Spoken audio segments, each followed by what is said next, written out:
بسم الله الرحمن الرحیم. نن مونږه یو داسې مریض سره خبرې کوو کوم ته چې د ډېرې مودې نه اوچ ټوخی و. هغه په مختلف ډاکټرانو باندې ګرځېدلی و خو هغه ته هېڅ قسمه فاقه نه راتله. بیا هغې سره به خبرې کوو چې هغې ته کم تکلیف و، بیا هغې څه وکړه او چېرته راله، او بیا د هغې نه پس به مونږ ډاکټر صاحب سره هم خبرې کوو چې کله دلته کې راغی آی بي پي ته اداره جاتي پرایویټ پریکټس ته مونږ ته راغی، نو دلته بیا لیډریډنګ هسپتال کې ډاکټر صاحب ورته څه ټیسټونه وکړه، څه پروسیجر وکړه، هغه ټولې خبرې به کوو ډاکټر صاحب سره. لاول مونږ د مریض سره خبرې کوو. مونږ سره اوسئ. جی ستاسو نوم؟ عمر فقیر جی. د کوم ځای نه راغلی؟ شام نه. د ټوخي تاسو ته کله نه و؟ دا تقریبا 3 میاشتې نه و، څلور. او نو څه علاج ملاج مو کړی و؟ هلته کړی، شام کې کړی، منګور ته 3-4 پرې راغلم، هغې څه بیا نه وشي. بیا دلته پېښور ته راغلو عصمت صاحب له، هغه څه نایله ګولۍ ولیکلې، هغه سره ټوخی ختم شو. ټوخي سره نور تکلیف نه و، اول ټوخی و، بیا د خپې وپړسېدې، خپې وپړسېدې، دې باندې بیا سره سره دغه ښکاره شو لکه چې وینې تېزادېدې، ټاکې. هغه نه بیا دلته چې موږ راغلو ټېسټونه میسټونه وکړو، ټول مکمل اکسره وکړه، سي ټي سکین وکړو، بیا ډاکټر صاحب ته ولیکل، هغه سره الله پاک ښه کړو. اوس د تا هغه تکلیف نشته؟ اوس نشته چې کلي کې هم ټیک ټاک دی؟ کلي کې هم ټیک ټاک یم. اوس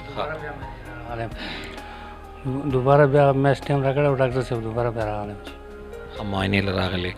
او دا ټوخی چې به تا باندې راتلو نو د شپې ورځې په هر ټایم به راتلو؟ هر ټایم به راتلو، شپې به نه و ډېر، خو د ورځې به ډېر و. ستاسو علاقه کې خو یخني هم زیاته وي که نه؟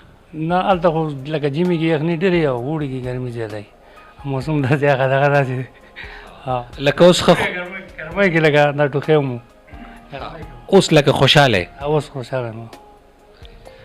تاسو د دې خبرې واورېدې چې دې ته څه تکلیفات و، د دې په جسم باندې د خپې به پړسېدې، په هغې به سره سره ټاکي را پیدا شو، او دې ته به اوچ ټوخی و چې د هغې د وجې دې پریشانه و. ظاهره خبره چې ټوخی یو داسې شی دی چې تا هر ځای کې پریشانه کوي، او انسان چې څومره ټوخېږي ستا چیسټ هم دغه کېږي، دننه بدن هم خوږېږي. نو اوس به مونږ ډاکټر صاحب سره خبره کوو چې هغې بیا دې څه ډایګنوز کړه او هغې ته یې څه علاج وکړو. مونږ سره اوسئ. مونږ اوس دا ډاکټر حشمت صاحب سره ناست یو، کوم چې آی بي پي کې کار کوي. دلته مونږ سره میډیسن کې اسسټنټ پروفیسر دی. هغې سره به د مریض حوالې سره خبره کوو چې د دې څه ساین سیمټمز و، دې ته بیماري څه وه، د هغې علاج څه و، او دې څه وکړو ورته. راځئ مونږ سره اوسئ. وسلام. حشمت صاحب، دا مریض چې تاسو ته راغلی د دې باره کې مونږ ته ووایئ چې تاسو څه وکړو، دې ته څه بیماري وه، دا زمونږ ټولو عوامو ته تاسو ووایئ چې څه پروسیجر.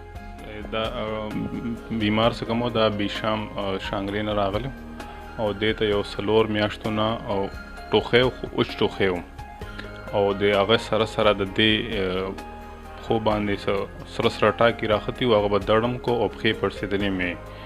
نو څه دلته رالو نو مونږ چې معاینه وکړه نو د لږ جوړونه معمولي غوندې درد کو، د دې بلډ پریشر هم سیوا و هغه ټایم کې. څه پښو معاینه مونږ وکړه نو هغه باندې زه سره سره ټاکي و، هغه درد هم کو. نو هغه ته مونږ په میډیکل ټرم کې ارتیما نوډوز هم وایو.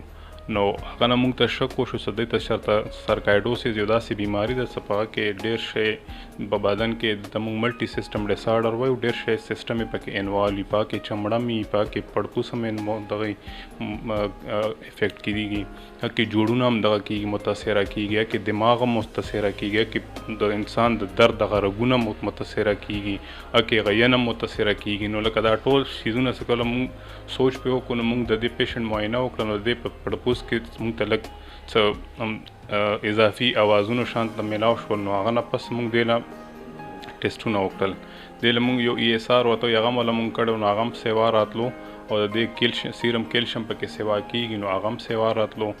او د دې مونږ فردر څه د ایکس رې وکړه نو په ایکس رې کې د دې دواړو سایډ ته سینه کې سپینې سپینې غوټې جوړې شوې وي، هغه ته مونږ لیمفیډیناپتي وایو، دواړو سایډ ته وي.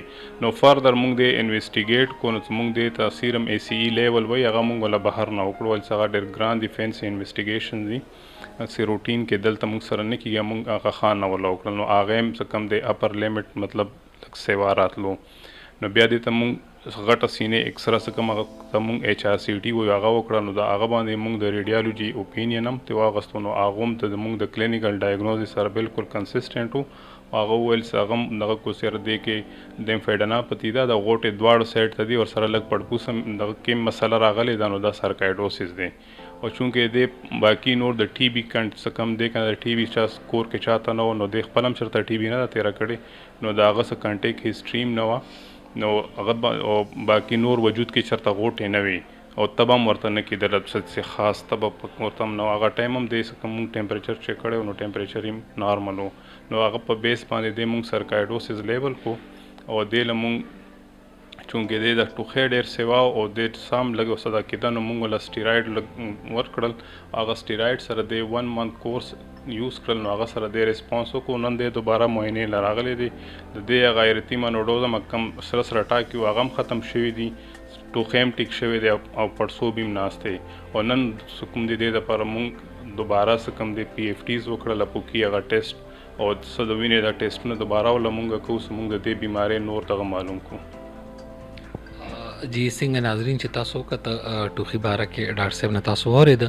چې کله هم تاسو ټوخي داسې مسلسل ټوخي وي نو تاسو خامخا ډاکټر سره کنسرن کوئ او اکثر خلک بازار ته لاړ شي دکاندار ته چې ټوخي دوايي راکړه ټوخي دوايي وخوري خو هغه اخر کې ځان دونه په هغې خراب کړي د هغه بیماري بل سي چې هغه بیا دلته راشي نو بیا ډېر تکلیفات وي نو تاسو چې کله هم داسې وي نو خامخا یو مستند ډاکټر ته وزټ کوئ ډېره ډېره مننه